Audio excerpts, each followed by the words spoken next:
We have become used to thinking that we have a right to all that we have, no matter what damage we do to the earth or to other people. We have become detached and disconnected from reality. We have become detached from the earth. We have become detached from the feelings and lives of people elsewhere if it interferes with our right to maintain our lifestyle and standard of living. I would submit to you that we're on a course leading to inevitable annihilation. Martin Luther King said, the issue is not between violence and nonviolence, it's between nonviolence and non-existence. The course we're on in the first world is a course of ultimate destruction. Do we want to be part of this course of ultimate destruction, or do we want to be part of hope and affirmation and justice for all people of the earth and for the earth itself, without which we cannot live? Yes, I'm talking about a nonviolent revolution of consciousness.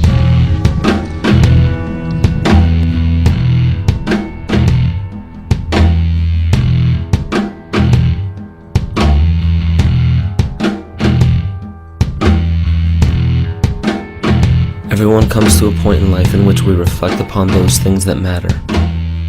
There are some who choose to ignore the depth of this question, and there are others who follow this question into oblivion. Is it possible to walk the middle path, to ask these questions and yet embrace the possibility of never arriving at an answer? Is it possible to live our lives not in the absence of a corrupt world, but despite it? If you were asked to ponder the one thing that matters most in your life, what would it be? Security? Money? Success? Sex? Power? Have you ever considered why? Why we crave? Do we not have enough? What happens when we have all the money, all the security, all the success, sex, power, but haven't found peace? What happens if we gain the world without an ounce of love or appreciation? We end up only wanting more. The world can't give enough of itself, as if humanity is becoming a black hole devouring everything in its path. When we receive these things, our first instinct is to protect them from others. We distrust our neighbors because of them. We wage war to gain more of them. However, love is distinct from these. When love is present, our first instinct is to give back, to help those who long to truly be free, those who desire to give back, who desire to know love. But what happens if no one truly wants love anymore? What if no one desired freedom? What if the greatest epidemic known to man has already infected the entire species? A whole race of humanity conned into believing that slavery is freedom, that fear is love, that suffering is happiness. Would you be able to recognize it if it were happening right now? Ask yourself, is it? Is this the world we live in?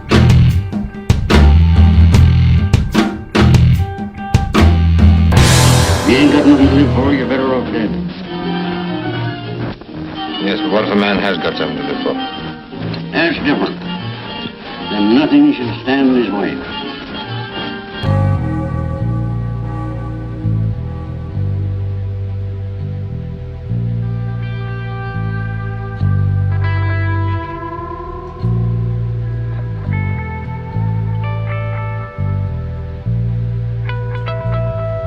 Anybody want to take a stab at answering that question? What is freedom? Well, let's take a look at the Oxford definition. The power or right to act, speak, or think freely, the state of being free. But that's kind of mechanical. I really don't like that definition. So what I did is I said, okay, well, what's the definition of a slave?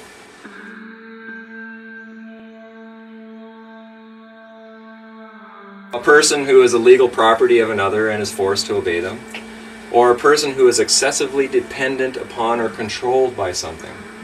Okay? So if you're dependent on something, are you free? No. If you're controlled by something, are you free? No.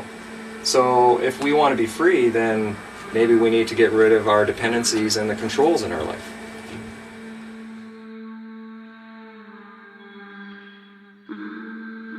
Rob, in the Paget family, is an example of what happens when an average individual begins asking simple questions. Rob has removed himself from under external government and jurisdiction. No officer of the law, judge or magistrate, politician or tax agent has authority over his life simply due to a title. The land on which he lives is treated with respect and appreciation. He has drafted his own Declaration of Independence and his own Constitution. He has truly broken the bonds that fetter so many of us to dependency and dogma. However, to do this, far more than physical barriers had to be destroyed.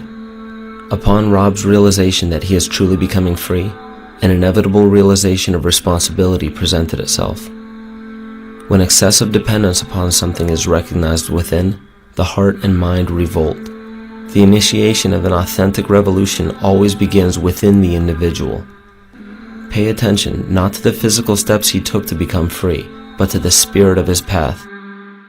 For it is a personal path within all of us. If we mimic the path of another, it is not a true path for us, but a trap. This is merely a story of an individual I love and respect, the story of how a true revolution is born.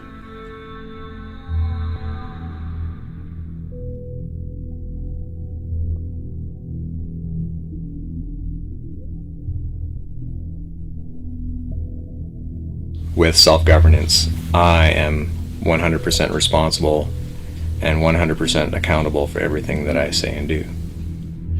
And that's what kind of led to us building the airship and to building a power system and living off-grid. But when we talk about off-grid, it's not just the power grid that we're talking about. There's also the corporate grid. And so myself personally, I've gotten rid of the mortgage, credit cards, loans, bank accounts.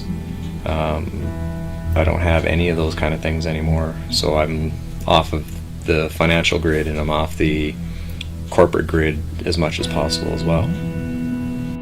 If I started growing our own food, generating our own power, then we're not susceptible to disruptions in the grid should there be a failure. And because of its complexity, the probability of that happening is increasing over time.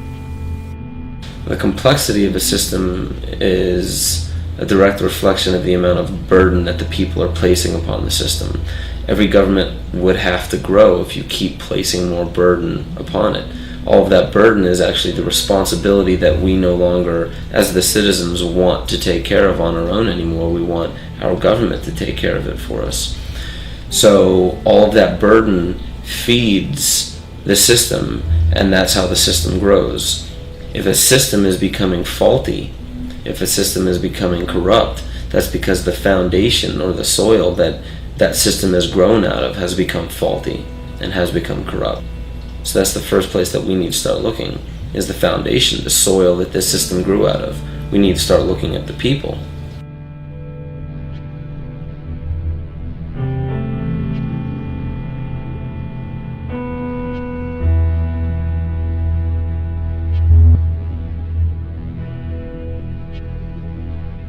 There's a fellow down in the U.S., Taos, New Mexico. He's an architect. What he's doing is he's building earth-rammed houses, which are passively solar heated, out of automobile tires.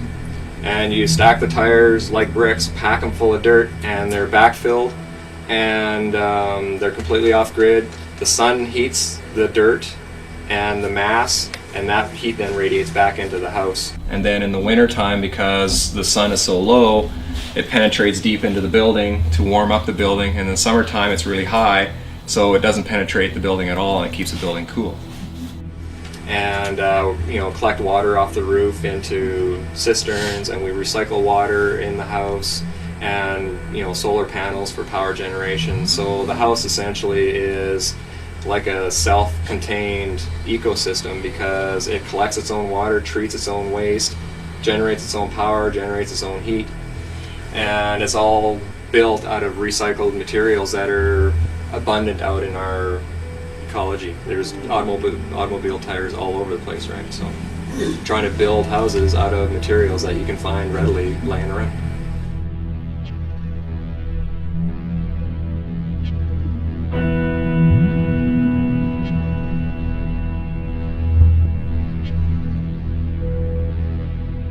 My wife is studying to be a homeopath at the time, and she started recognizing that there are a few things that are going on in the medical industry that isn't necessarily good for us. And through the process of learning about some of the medical issues that we were learning through Carrie's education, it started to wake us up to some of the other things going on in our economy and in our political system and that kind of stuff. It's not a healthcare system, but a keep you sick system so that they can make lots of money through pharmaceuticals. I held on to crap in my life, and whether it's emotional or mental, and my body had a real hard time dealing with it. You know, I've since learned that it's holding on to that stuff is what causes cancer and, you know, all kinds of illnesses and distress on the physical body. So we decided to take our matters into our own hands and be responsible rather than react to what was going on. We decided to be proactive, and so we came out while the economy was at its hottest, and we sold everything, came out here. That all stemmed really from some of the things that Carrie was bringing back from her studying, and she brought this term natural person back from school and said, "Hey Rob, you know, have you heard of this?" No. So I started looking into it and realizing that there's this huge deception going on in the political arena, well, and the medical arena and the economy and all that kind of stuff too. But my initial reaction was I was extremely angry and upset. How dare they do this? You know, they're supposed to be there to protect us and guide us and help us, not manipulate us. And that's kind of started my road towards trying to understand their system and learn what human rights is all about and what freedom is all about.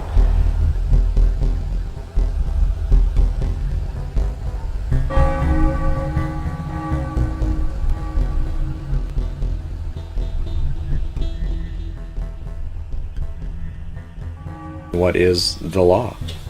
What laws apply to every single man on this earth?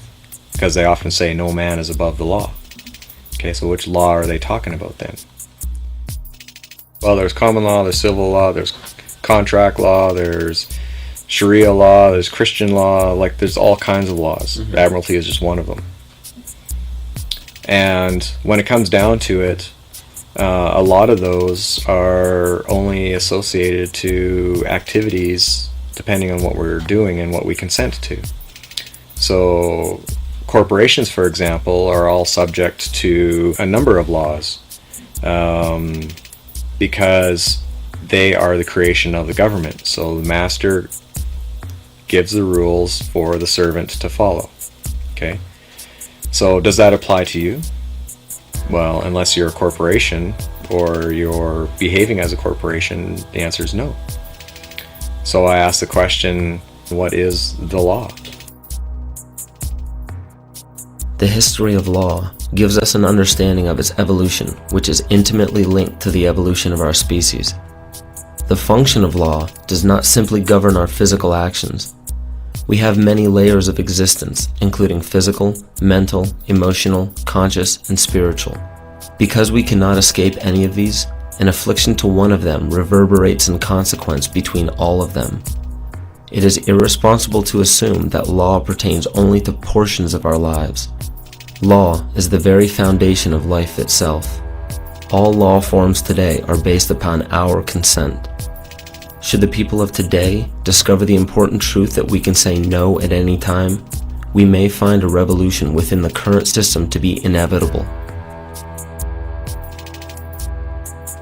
Everything we are experiencing is the evolution of experience itself. This is why I can't say what the future should look like. The second I give a model for the future, there will instantly appear a rebellion against that model. And that rebellion is very important because the future is not about ending up with a beautiful result. It's about learning from the process and allowing that process to always welcome change. There are three fundamental stages to our evolution: childhood, adulthood, and parenthood or leadership. A child is typified by being dependent upon external support for food, protection, and health.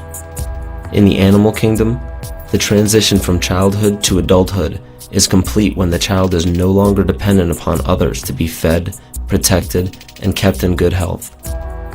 We are a species of perpetual children today in our society. And as easy as it would be to blame the political, economic, and societal system that breeds dependent people, it is an inescapable truth that the entire system is a reflection of the condition of its people. Seldom do we see adults today in the sense that they can govern themselves, which means it is even less frequent that we see individuals fit for parenthood or leadership. The stage of parenthood and leadership comes when not only can we govern ourselves, but when we are ready and willing to help others become self-governing. The leaders of today are unfortunately nothing more than children with adult bodies wearing leadership clothes. Our entire species is being faced with a choice: govern the self or be governed by others. 1, 2, 3, 4.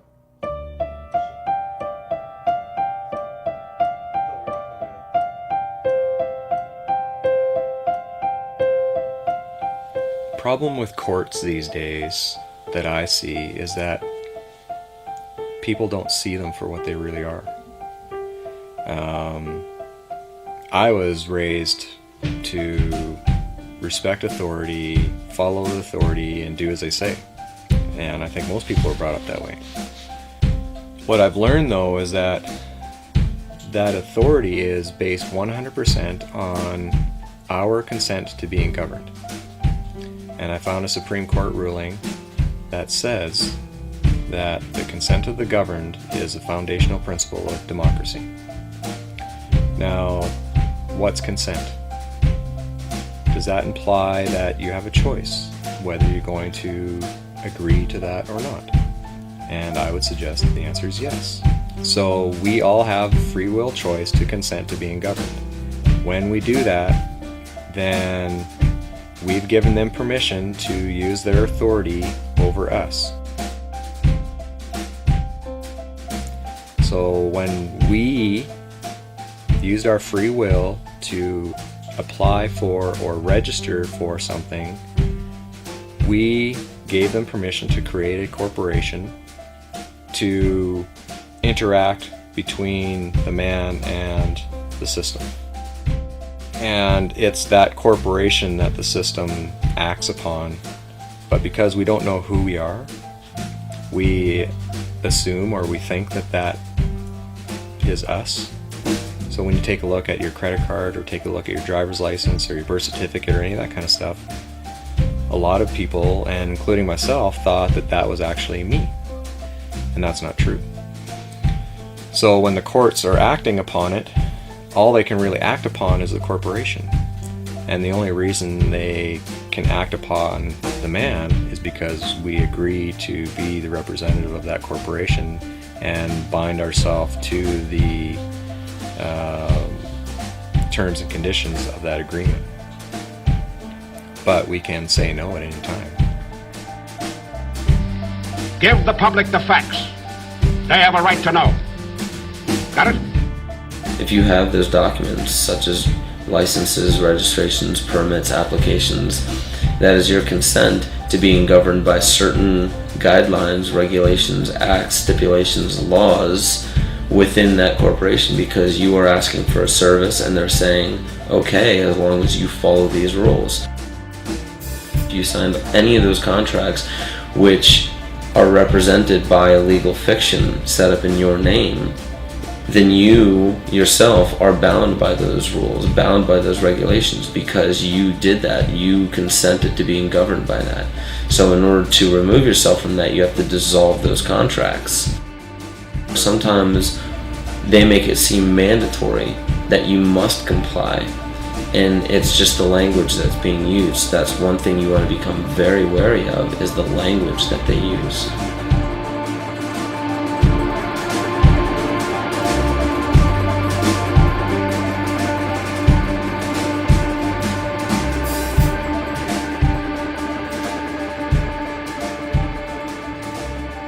To ask you, how do you define person? What would the normal definition of in our community be for that word? Human being. And if we take a look at the dictionary, it says a human being regarded as an individual. That's what we would normally view the word person to be.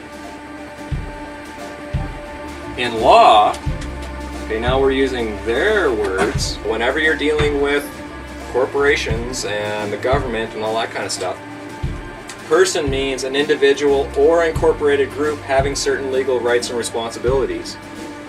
Not a human being regarded as an individual, but as an individual or corporation. So they actually said, compare artificial person and natural person. So I did. So I looked it up and I compared them. Artificial person, a legal entity, not a human being. Natural person. A natural person is a human being that has the capacity for rights and duties. Just because you have the capacity doesn't mean that you're going to use your free will to exercise them.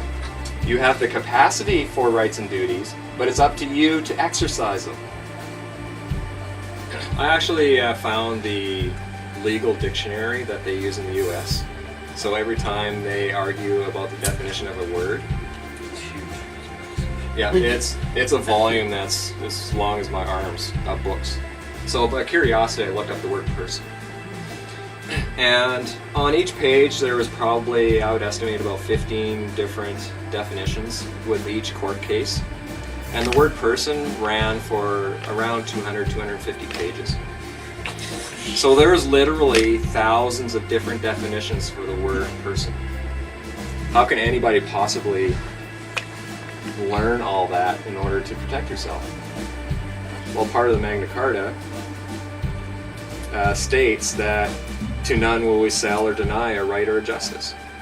Well, what that means is that if you want to exercise your rights and you want to have justice, they can't sell it to you. They sure do now. It costs you hundreds of dollars an hour to hire a lawyer just so you can get justice. Sometimes there are things that are more important than bread and butter. Just what, for instance? The right to think for yourself. This is a free country where nobody can set themselves up as absolute ruler and force other people to do their bidding. And as our country grows, more and more you'll find men and women marching and fighting side by side.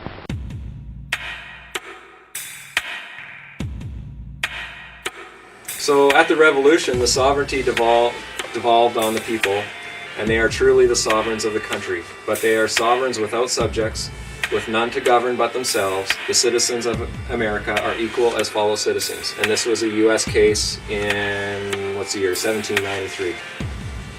So every U.S. individual is sovereign if they knew about it and if they haven't got hooked into the corporate game that's being played down.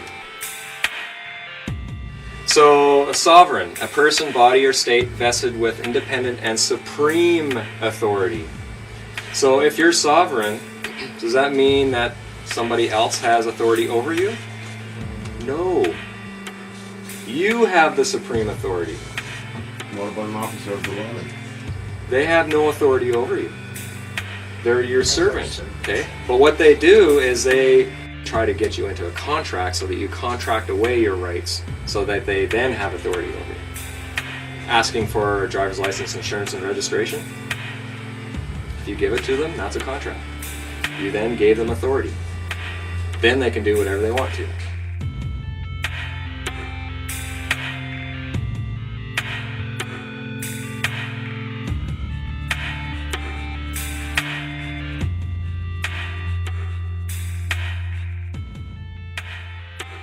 We elected to take responsibility and accountability for anything that should happen, as we should, because it's our building and we're building it.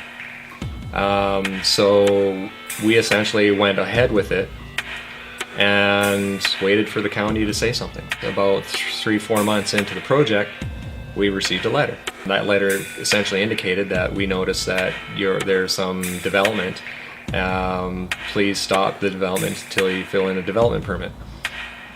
Well, I had been studying my human rights for a couple of years at that point, so I sent them a letter essentially outlining that I am a individual, not a person or corporation, and that you don't have jurisdiction over anything that I do, and that your letter also indicated that if I sign this, you have permission to come on our property. So that implies that you currently don't have permission to come on our property. So I essentially told them, you're gonna have to provide me with a proof of your claim that I have to follow the guidelines of the Municipality Act, and they do not have permission to come onto our property. About a week later, the tax assessor showed up, and I asked him, well, are you here as an agent of the county? And he said, yes. And I said, well, can you tell me which parts of the act that your authority comes from? And so he told me, and I said, tell you what, let me look those up and I'll get back to you. And he was quite reasonable. He agreed with that, and he left without any incident. So I looked up the act and found out that he had to give me reasonable notice, and because he was an agent, I had already told the county that they didn't have permission to come on the property.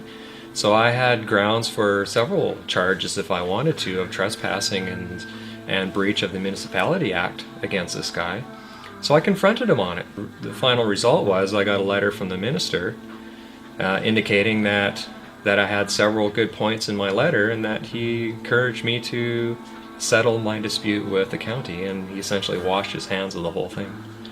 And I haven't heard from the county since. They've left me alone now for 2 years. I can't have freedom unless I also recognize that I have a duty. And I have a duty to share with people what I've learned from not only the legal aspect, but also the spiritual, emotional, mental, and physical freedoms that I've been working on. I felt that part of my duty was to start getting out there and start teaching this.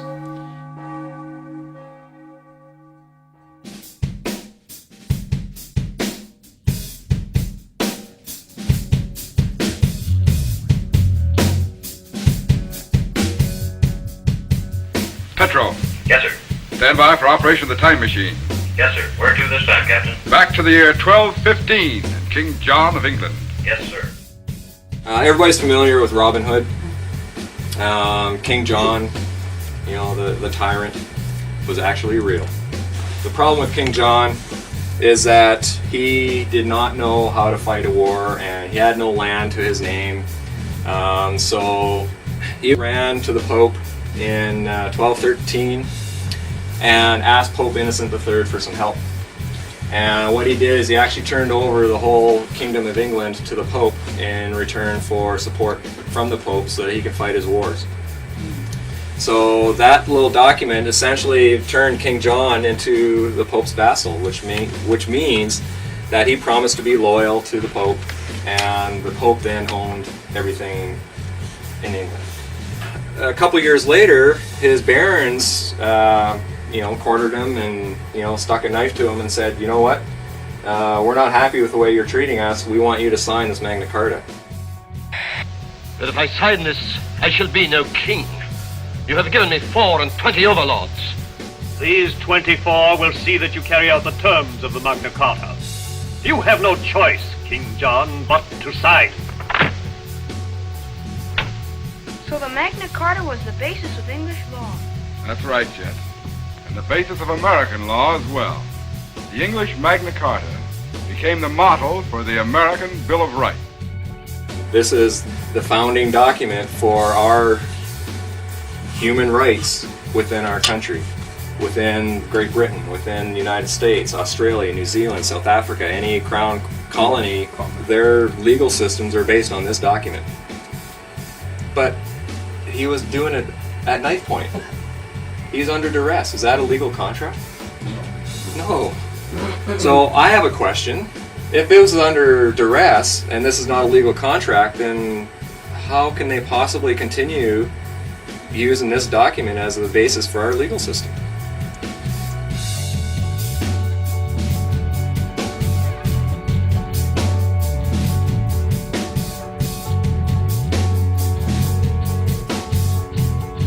I would suspect that most people would recognize that a valid contract would require that the individual sign on his own free will. And that wasn't the case.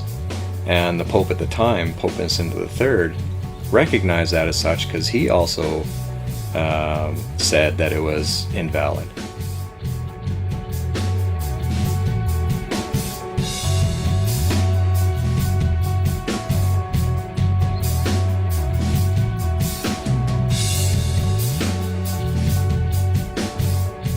Kings of Europe decided, you know what, there's this huge piece of land just across the Atlantic Ocean, let's go get it.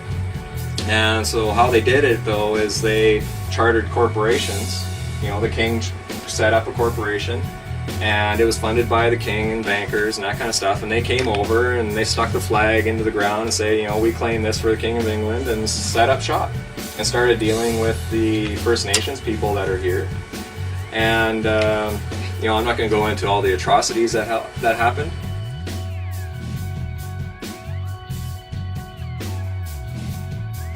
Literally millions of First Nations people died, either as a result of disease, wars, starvation, and so that genocide took place just so that they can colonize this land. You know, it's a sad chapter in our history. But we also have to recognize that that's the past, and so let's move on and let's try to live in harmony with one another now without pushing our will against another, and try to come to terms with the things that were done in the past. It was essentially the corporation that came and conquered this country, or this land, I should say, not the country. They came and conquered this land. It was all corporations that came. Now that those corporations are here, people started coming over and started immigrating to what they thought was Canada or the United States. And then in 1867 they passed this thing called the British North America Act. Now, did the people here vote on this? No. This is a piece of legislation from Great Britain. That's all this is. The BNA Act is just legislation from the Parliament in Great Britain. But it was passed off on us as a constitutional document. In order for you to have a constitution, the people have to vote on the document, not the representatives in the legislature. This document merged all the colonies into one colony called Canada. That's all this document did. But it was passed off as forming a country.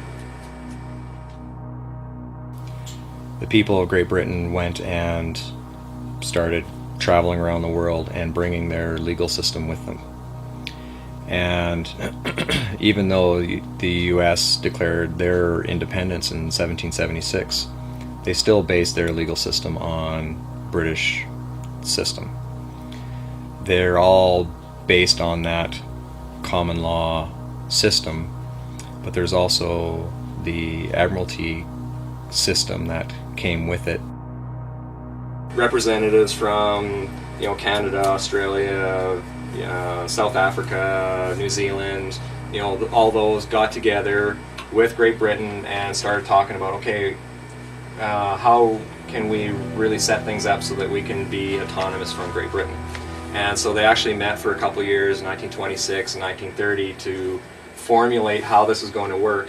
And then the king then passed the Statute of Westminster, and that essentially broke the tie between Great Britain and Canada. Okay, the king is no longer a part of Canada. Canada is no longer affected by any statutes or regulations from Great Britain. Because the link to the crown was broken, technically we're in anarchy.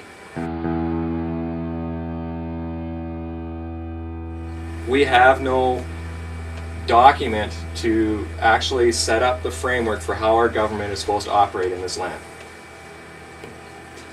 In 47, they wrote a letters patent creating the office of Governor General. The Governor General is the head of this country. We have been compelled to create a permanent armaments industry of vast proportions. 3.5 million men and women are directly engaged in the defense establishment. Now, this conjunction of an immense military establishment and a large arms industry is new in the American experience. We recognize the imperative need for this development, yet we must not fail to comprehend its grave implications. There's not one piece of territory or one thing of a monetary nature that we want out of this war. We want peace and prosperity for the world as a whole. Let's go through these words and let's see if you understand them now. Okay. Governor General. What's a general? Military. Lieutenant. More generals. What's a company? It's like 4 brigades of man and heavy equipment. An officer. Okay? The taxpayer is actually an officer who holds an office. Commission. How many here work for commission under a social insurance number? So you're actually a commissioned officer. Okay, so even some of the financial terms have military connotations. And it's all done under admiralty, which is military.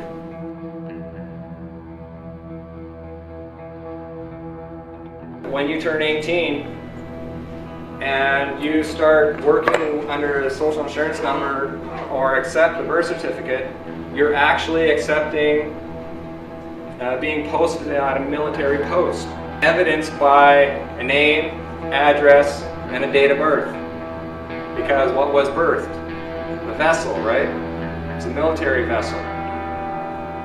So when you agree to be the legal representative of that military vessel, you agree to be manning that military post. Okay, that's why they need the name and birth date, so that they can prove that you're a private in their military. All of these documents, whether you're registering property or applying for driver's licenses, a birth certificate, all that kind of stuff, it's all in the public, which means it's all on the military side, and you're holding military offices when you have these documents on your possession. As long as you're manning a military post, technically you're at war. So, Clause 1 says, "We do hereby constitute." Who's we?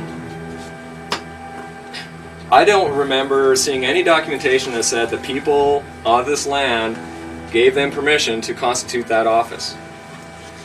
And the king doesn't have any authority here because the Statute of Westminster 1931 cut off all of that. So I have a question. Who's we? I suspect that it was Prime Minister Mackenzie King and all of his cronies. So how did all this happen?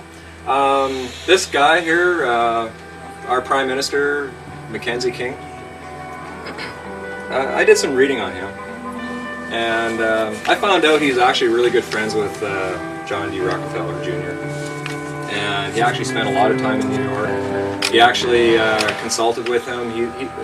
Mackenzie King's a lawyer, and he was actually Rockefeller's lawyer, and actually helped him out with a lot of labor disputes that are happening in the States. So who signed it? Prime Minister of Canada. So our Prime Minister signed letters patent to create the office of Governor General. They needed to set up another office, so the Prime Minister did it. And I'm really curious to find out who was supporting him to do that. Because it wasn't the people, and it wasn't the king. Even though he said by His Majesty's command. I question that too. Governor General's Act. You go to a Canadian government website and you can actually look up the acts. Okay, you look up the Governor General's Act. And in there, Clause 1, or Clause 2 says, the Governor General of Canada or other Chief Executive Officer, CEO, CEOs are for companies, or administrator carrying on the Government of Canada on behalf and in the name of the Sovereign, by whatever title designated is a corporation sole. Okay, a corporation sole is a corporation, except that there's only one individual that holds that title or owns that corporation. Corporation souls actually are used all over the place. The Pope, the office of the Pope is a corporation soul.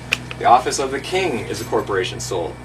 The Governor General, Lieutenant Governors, the Catholic Church, all of their bishops and archbishops and cardinals, they all hold corporation souls.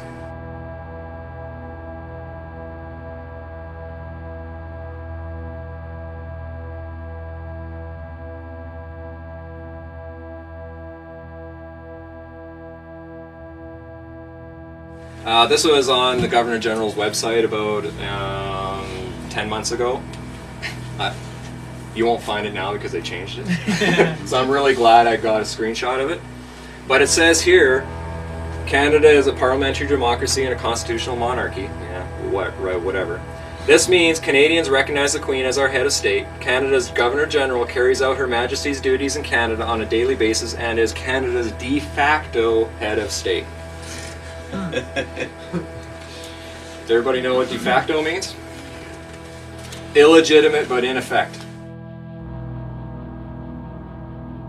So it has no legitimacy, but because we've all accepted it, that gives it force and effect. Now, as soon as you get away from all the people and you remove yourself or segregate yourself through a private agreement or what have you, that becomes private. Now, the Governor General and the Queen, by definition, are only responsible for the public. Government is there to deal with the public for us, but they've turned everything public. As soon as you register property like land or vehicles or any of that kind of stuff, you turn that into a registered item which is in the public. If you're in the public, they assume that you're vulnerable and that you need protecting from others and from yourself. As soon as you're using all of your corporations, that's all on the public side and that's all governed by the public, which is the government. So part of the process that I went through was to actually explicitly say, I do not want to be governed.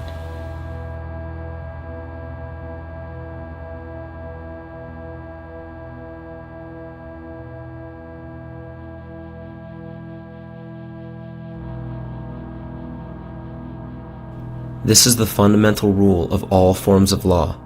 Without your consent, you cannot be governed. There is not a single law in existence created by man that is mandatory.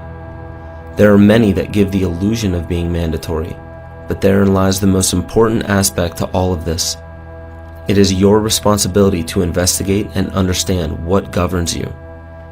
Not just physically, but mentally, emotionally, consciously, and spiritually.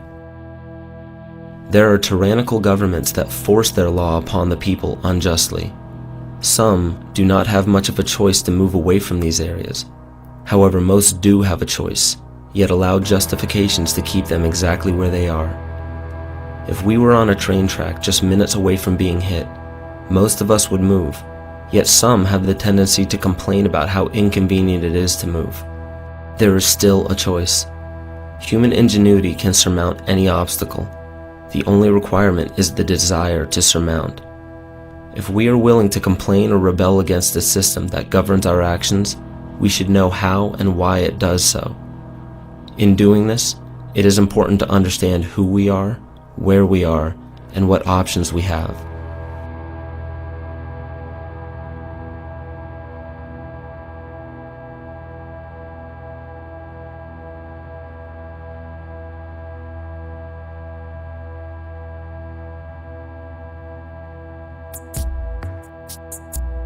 Well, what's Canada defined as?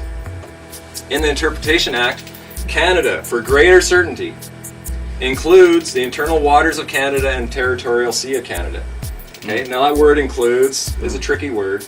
There's a legal maxim that says the inclusion of one is the exclusion of all others.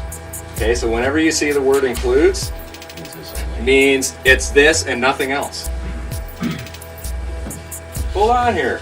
You're trying to tell me that Canada is just water? Yes, it is. This red, that's Canada. We, sitting in this basement, we are not in Canada.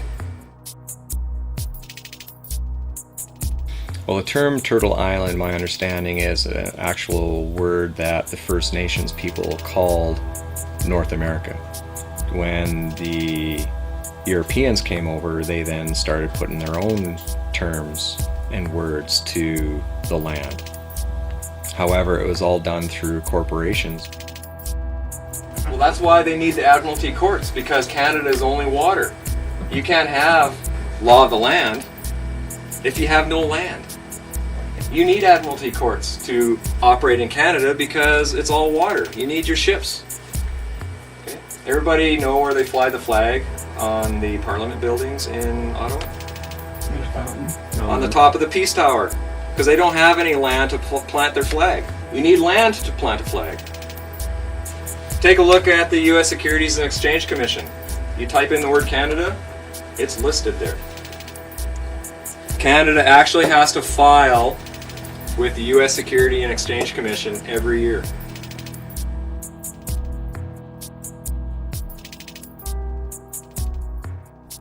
The Admiralty courts are set up to govern business between corporations, not people. The jurisdiction of Admiralty courts does not deal with human affairs. Only when humans, knowingly or unknowingly, represent a corporation by using licenses, registrations, certificates, and applications do they fall under Admiralty jurisdiction. It is a well-disguised fact that nearly everything we believe to be our country, our courts, our police departments, and even the documents that represent us as individuals are in fact corporations in the business for profit. Should you choose to remain a part of any of these corporations, it's important to understand that not only are you under their jurisdiction, but you do gain the benefits that they offer. The benefits in the agreement of becoming a citizen of any country is their protection. To be a citizen of any nation means that you have your citizenship. This ship is a vessel that contains your consent to be protected and governed by that nation.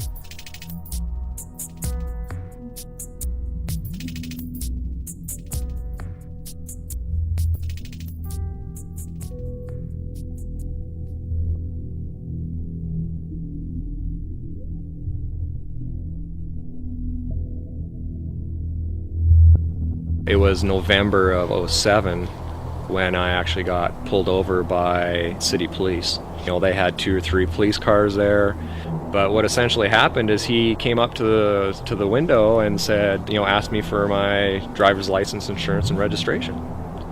And I actually told him, well, I don't have a driver's license. And he goes, yeah, that's why I stopped you.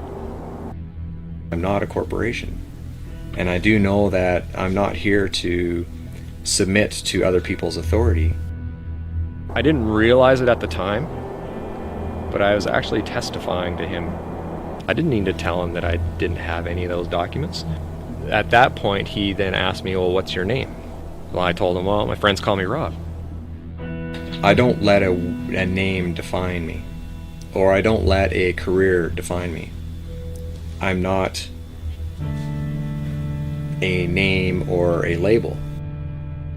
Again, I was testifying. I didn't have to disclose to him my identity, but it was enough information for him to make the link between that name and the name that he has jurisdiction over, which is the artificial person that was on the driver's license that was expired. And that was grounds enough for him to proceed with filing charges of driving without a driver's license. And he essentially gave me to the count of 3 to accept these, or he would continue filing more charges and tow the vehicle. And I finally accepted under, I was extremely stressed out at that point because I didn't want to lose my property and that kind of stuff. So I accepted them and decided to deal with it through letters.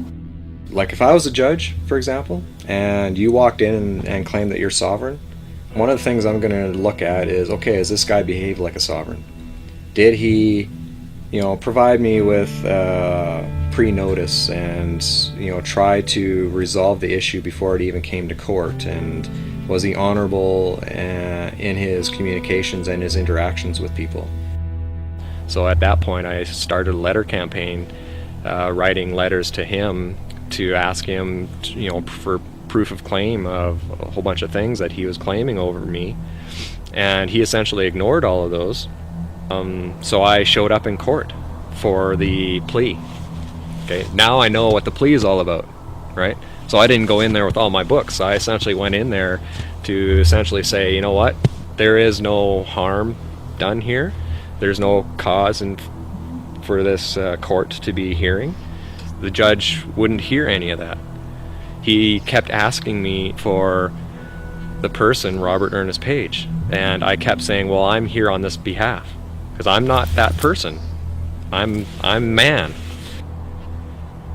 But he finally said to me, okay, you know what, I'm entering in a plea. Well, first off, that was probably a no-no on his part. And he told me to plead guilty. But he said that from the facts of the case, it didn't look like I had a chance. Then he told me, make sure that that person is in court. I was still nervous, I was still shaken and that kind of stuff, but I left court excited because I successfully got the judge to recognize me for who I am, not as that artificial person. But I still have court to deal with. So when I got there, the Crown called me up, so I went up there. This is before the judge was there. And he asked me for my name. I didn't give him a name. I told him I'm a third-party intervener under injury because the artificial person's being called to court, not me. But I'm the one that was injured. I was stopped, which is an injury, detained for an hour and a half, and had to go through a whole bunch of letters and that kind of stuff. So he pointed to the ticket and goes, well, is that you? And I told him, that is not me. And I think he was getting frustrated. He said, go sit down. So I went and sat down. All I know is that when they resumed court, they heard the rest of the cases, and then they called Robert Ernest Page up, and I stood up, and she turned to me and said, case dismissed on lack of evidence. I move for an immediate dismissal. There's no sound basis for this case. There's not the slightest evidence. That was tremendous feather in my cap because I was able to successfully stand as a man in front of them without them intimidating me and let them know that I know how this game works now. Never a few men try to take over the rights of honest citizens. They always fail. They sure do.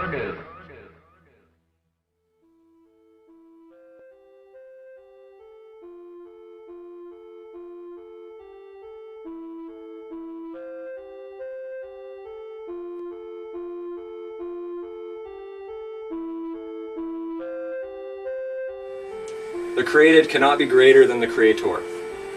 Whether you believe in God or Allah or Mother Earth or whatever, that's your creator. I believe in God. God's my creator. And even right in the Bible, Genesis 1:27 says God created man in his own image. Well, since man was created in the image of the divine king, delegated sovereignty or kingship was bestowed on him. So I believe that the Creator created each and every one of us as kings and queens. Okay? That means there's absolutely nobody between me and my Creator. Okay? If I have somebody in between, then I have more than one master.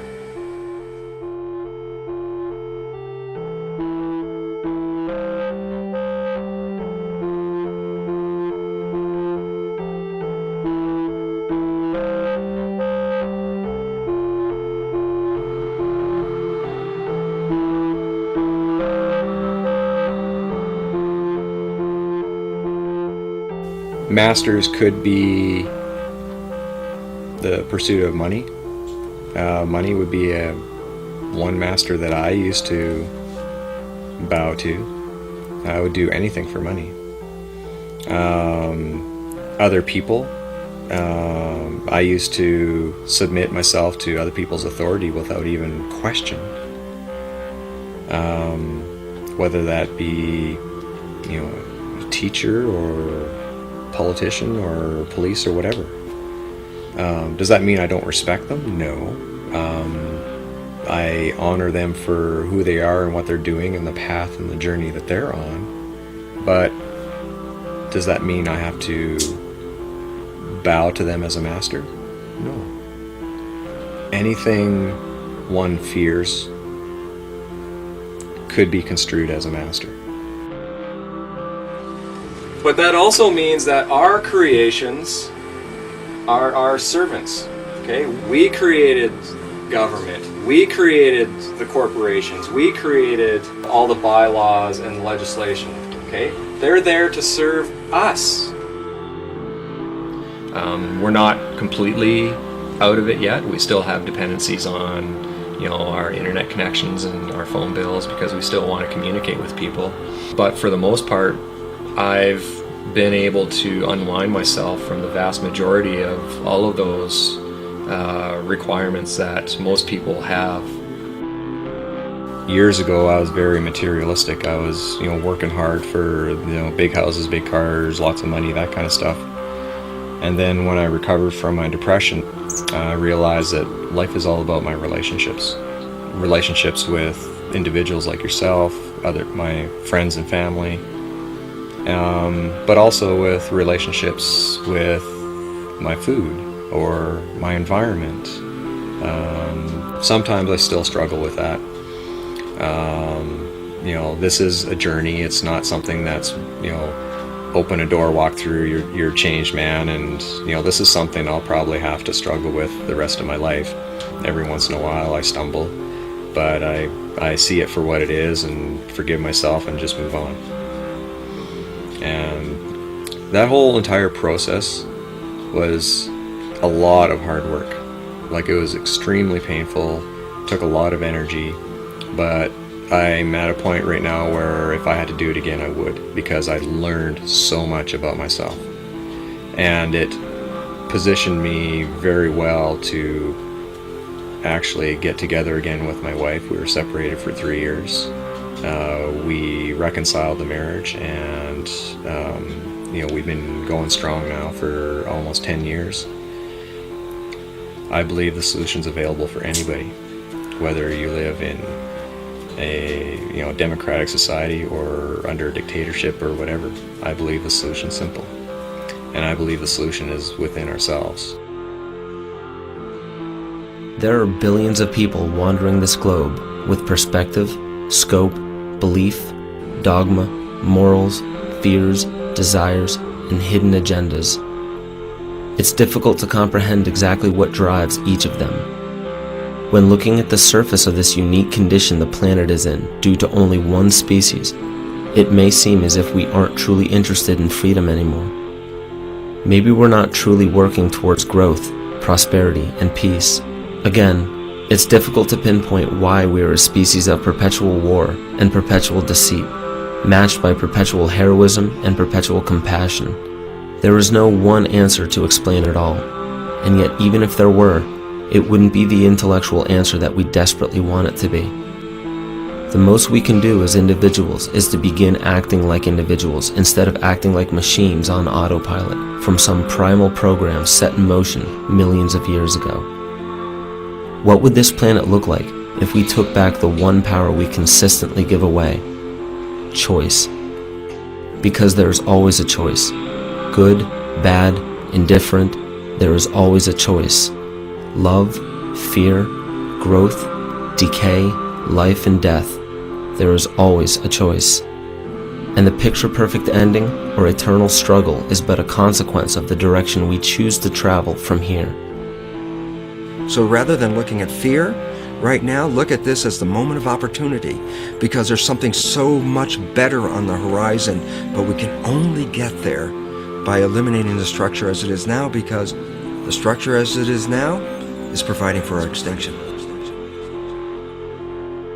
Let the word go forth from this time and place to friend and foe alike that the torch has been passed to a new generation born in this century, tempered by war, disciplined by a hard and bitter peace, proud of our ancient heritage, and unwilling to witness or permit the slow undoing of those human rights to which this nation has always been committed and to which we are committed today at home and around the world.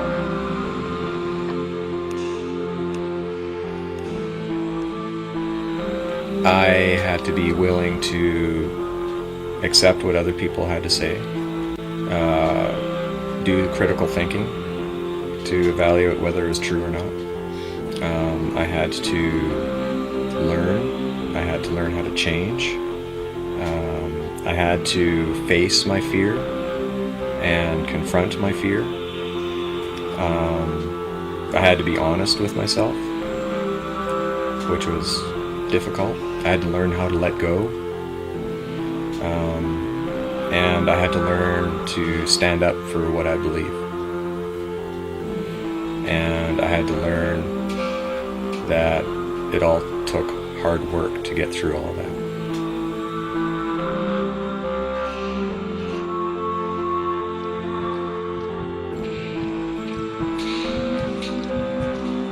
Yes, I'm talking about a nonviolent revolution of consciousness.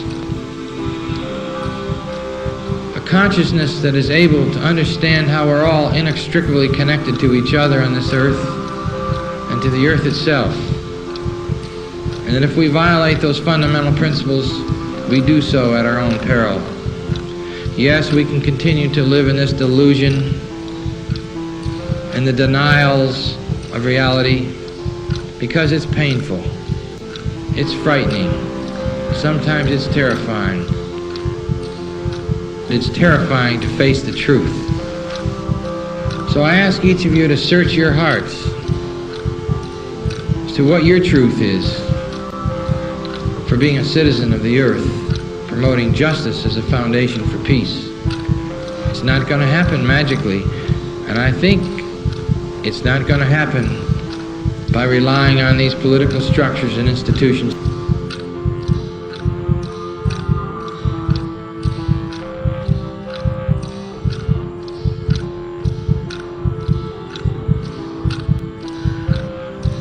I think we're going to have to wage peace in the most extraordinary ways,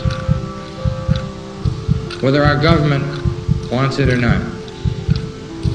You will know in your heart what to do, but I know that without a nonviolent revolution of consciousness, we will not survive as a civilization or as a planet.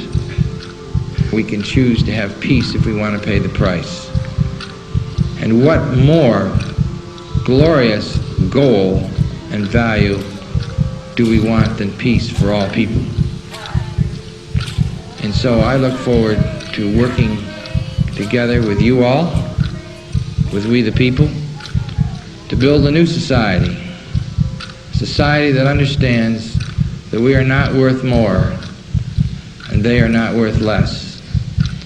And that we will be willing to pay the price and take the risks to wage peace with all fellow and sister human beings.